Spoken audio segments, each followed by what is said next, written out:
Hello and welcome, beautiful. This episode is called When the Land is Calling, what that might mean for you and what it meant for me.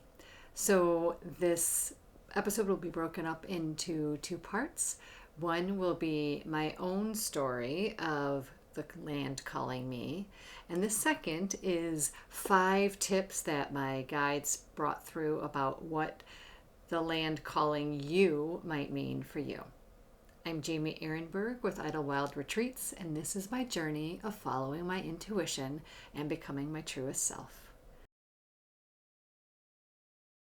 I am fresh off a retreat at Idlewild, and it was so beautiful to be there and be connected with the land in the way that I am. And I understand that that is not what's happening for everybody. So I wanted to talk a little bit more about my journey with our land and land in general. And I also know that land is calling people. And so I asked my guides, what does that mean for them? Because for all of you, it might not mean that you're going to buy 80 acres in the middle of nowhere and have that be your land. It might be that you are meant for something else, and they had 5 tips about how to think about the land calling you. So for me, I recall the first time I ever really felt the pull of land as an adult. I was farm sitting at my mom and stepdad's land, and they were maybe in Paris, and I was taking care of the chickens, I was feeding them, I was doing all the daily chores, and I recall being so moved and nourished and supported by those rhythms. Every morning getting up to do something, and every night doing something, so that there was rhythm with the actual sunrise and sunset, rhythm within the day, and it felt so comfortable. And of course, on some level it is, because we've been doing that type of honoring of the length of the day for as long as we've been around as Homo sapiens. But it was the real first time, I think I was 20, that I felt that pull and I wanted to have that life and that experience. That has not been what my life and experience has been since then, though. And it wasn't until we found our land at Idlewild 4 years ago that I began to even be able to have that experience. And certainly we don't need to be in nature or in a more rural or remote area or have 80 acres to be able to do this. But with that, the connection has been really different for me. You all know that I was walking this land with my husband about 4 years ago and at Idlewild, and we had just been browsing and trying to figure out where we might buy land after retirement. But we knew right away on that land that it was meant for us and we were meant for it. And we've been stewarding it pretty much ever since. And so it's been this beautiful 4-year journey of connecting to that land. And in the last few months now, I have been getting more and more messages. As you know, the land delivers messages to me, but it's been telling me more about why. It's been calling me, why this land. And it turns out that the land was the first piece of my step towards being a priestess and a temple keeper. And it was calling me. It told me a few months ago that it had been calling me, this land, Idlewild, had been calling me so that I could remember who I was in past lives, and I could take up that experience and that role in this life again. And it had been always part of the plan, and it was amazing and beautiful. And that isn't necessarily what it's going to be like for each of you, but if you're getting the pull to connect with land, there's likely a reason. And this is where I connected with my guides to say, okay, what else might this mean? And what would this mean for you, the audience of this YouTube channel, or anybody watching this video? What might that land that's calling you, whatever land it is, be telling you? Whether it's connecting to nature more deeply, or a specific piece of land, or a trip, what might it be telling you? So here are the 5 messages that my guides pass through so that you have the opportunity to reflect on what it might mean for you.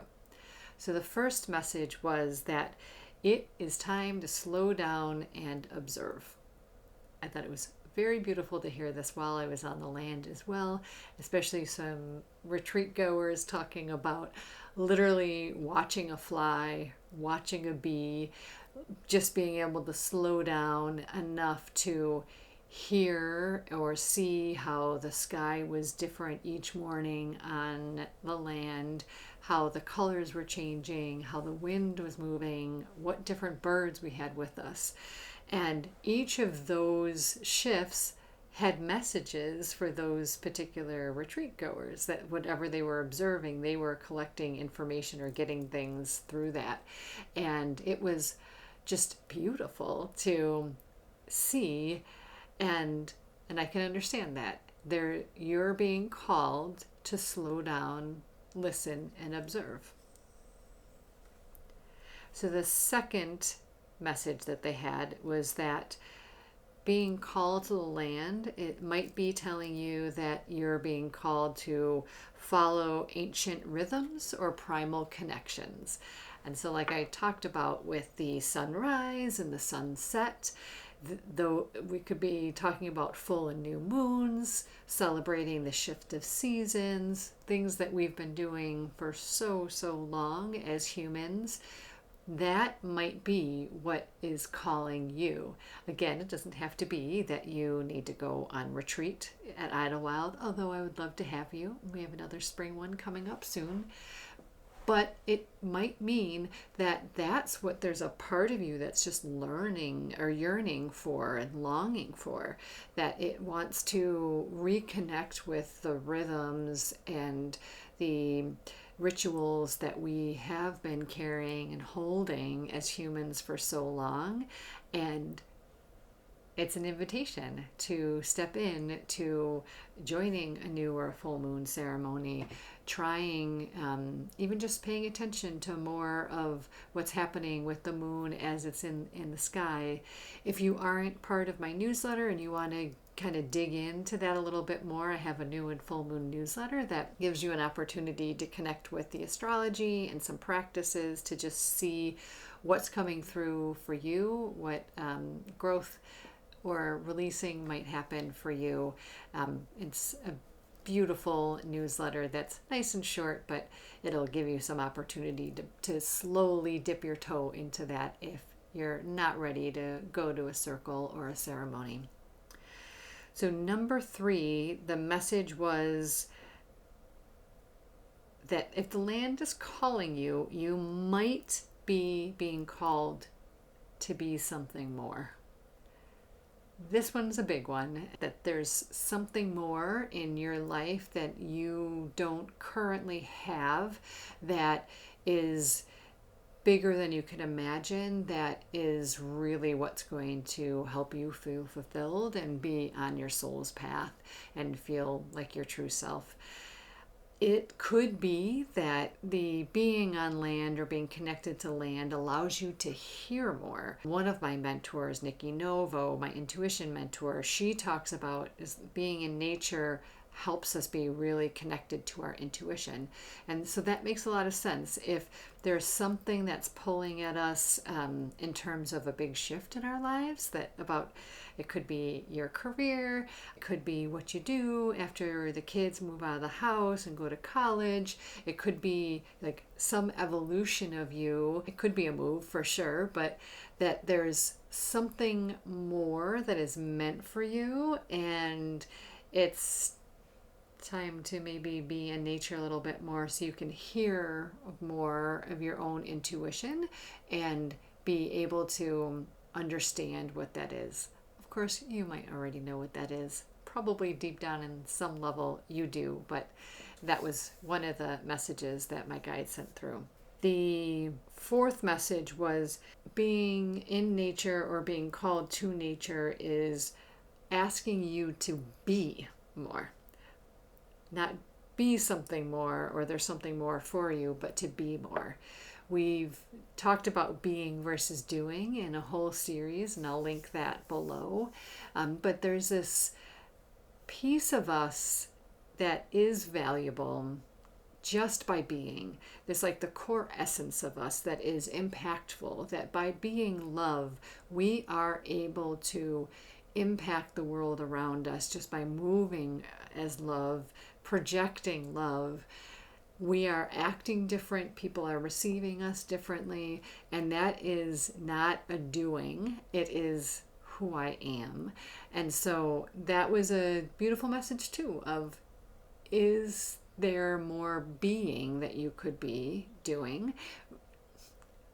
No pun intended, or no, I should have picked some other words there, but the call to figure out who you want to be versus the who you are based on what you're doing.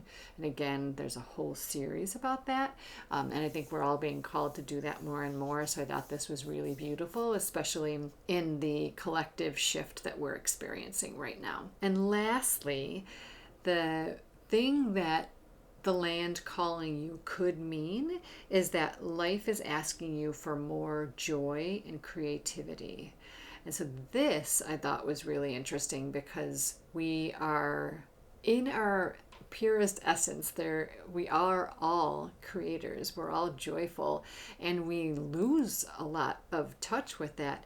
How we move through the day every day is as a creator of our lives and our worlds, and we don't necessarily think about that. We don't necessarily think about how what we do when we wake up in the morning, and even like laying in nice sheets or just putting our hands on our heart and being able to connect with our breath and our own energy before we move out into the world, how that is creating our day and ultimately our lives. So that creation and that joy could be real creation too, of like a more visceral or tangible creation too. Maybe that longing to be in nature is that your soul wants to write. It wants to create art. It wants to make things beautiful, make your house beautiful, make your business beautiful if you have a business, or even your workspace or your bedroom beautiful.